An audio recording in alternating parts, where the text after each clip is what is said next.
Okay, look at the answers for chapter 4 on the second law. What is meant by the net force on an object? So the net force could be called the total force, or it can also be called the sum of the forces, or the resultant, or the unbalanced. Anything along those lines would actually be okay. If you've got forces of 10 newtons and 20 newtons acting in the same direction, and they're both going that way to the right, say, then altogether you're going to get, say, 30 newtons in that direction. So it's got to be 30. If the forces of 50 newtons and 30 newtons act in opposite directions, and one's going one way and one is going the other, you're adding these vectors together, but the only way you can do it on a calculator is to subtract them because they are going in opposite directions, so one's going to make the other one weaker. So altogether here you would get 20 newtons in the direction of the stronger force, which in this case would be to the right. If you double the net force according to Newton's second law, you're going to get an acceleration change of double because they're directly proportional. The force and acceleration can be written as directly proportional, so you should double the acceleration as well. If a load is dumped into a cart that's got a force on it, so it now has a double the mass, the acceleration will actually change because they're inversely proportional to mass. So doubling the mass should actually cause half the acceleration there, because you should actually find that doubling the mass there does half it, makes it go twice as less. As one goes up, the other one goes down, so as mass goes up, the acceleration will go down in the same proportion. To distinguish between these two properties in number 7 means to actually sort of explain the difference between them. So directly proportional actually means to actually go up in the same proportion or go down in the same proportion, and inversely proportional means that when one goes up, the other one goes down by the same proportion or the same ratio. So as some examples, just basically what we've just done there, force and acceleration are directly proportional. So when you do, say, do one that's 10 times the force, you'll expect to get 10 times the acceleration as well. They go up together in the same ratio. Whereas mass and acceleration are actually inversely proportional to each other, so you can do one as a fraction like that. So in this case 10 times the mass would give you 1/10 the acceleration from that formula. So just be aware of that. In question 8, state Newton's second law. You're basically going to be saying something along the lines of if an unbalanced force acts on an object, then the object will accelerate in the direction of that force. The size of the acceleration is proportional to the net force and inversely proportional to the mass. It's easy to say it in words that if an unbalanced force acts on an object, the object will accelerate in the direction of that force. So you can either use it as that form or as A equals F over m. And forces in newtons and accelerations in meters per second and masses in kilos. So with the 20,000 kilogram rocket, you've got to sort of look at how much force would be needed to develop an acceleration of 1 meter per second. So we'd use that first formula from above there, which is the one that you're using as a F equals ma, and you've got your mass as 20,000. Got the acceleration of 1, so it's just 20,000 newtons with very poor writing there. Okay. Question 10. How much support force does a table exert on a book that weighs 15 newtons, and what is the net force? So first of all, if you've got a book that weighs 15 newtons, you can actually have it with a force going down that way through the table, whereas a support force then should actually match that 15 newtons upwards then from the table. Okay, so that should be the foot support force. Because of Newton's third law that the equal forces should act on each other in opposite directions there between the two. The net force in the book will be 0 because those two forces will be balanced, and that's why there should be no acceleration, and that's sort of consistent with the idea of inertia. There's no unbalanced forces, it should just keep the same velocity, which is 0 in this case.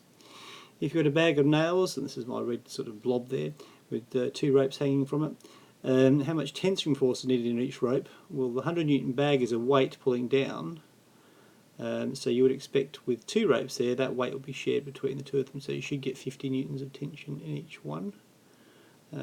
If you were to go and use 4 strands of rope to support that, obviously you'd divide by 4. So in that case there, 4 into 100 would be 25 newtons, so it'd be 25. So same as hanging by a bar with one arm or one hand, as opposed to 2 hands. 2 hands is easy because you're sharing the force. One hand would be all 100 newtons in this case of the bag. The cause of friction in question 12 is basically little bumps there in the surfaces of materials, so when one surface tries to pass over the other, the bumps sort of tend to rub together with the object and slow it down. So that's what friction actually is. So as an object goes to the right, the friction due to the bumps would cause it to actually have a force going back to the left, which would slow it down. So the direction should always be in the opposite direction to the sliding object. In this case it's going to the right of the object. The friction should be the left.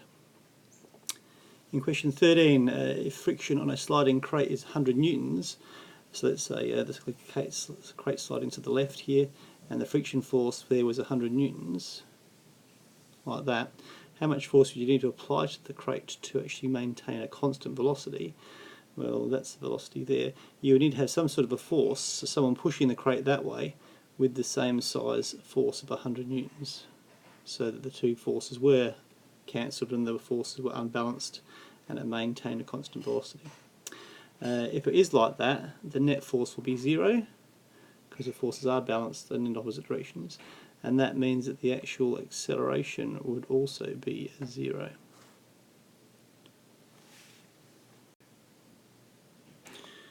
Okay, we have a look here. Question 16, the force of gravity is twice as great on a 2 kilogram rock than a 1 kilo rock.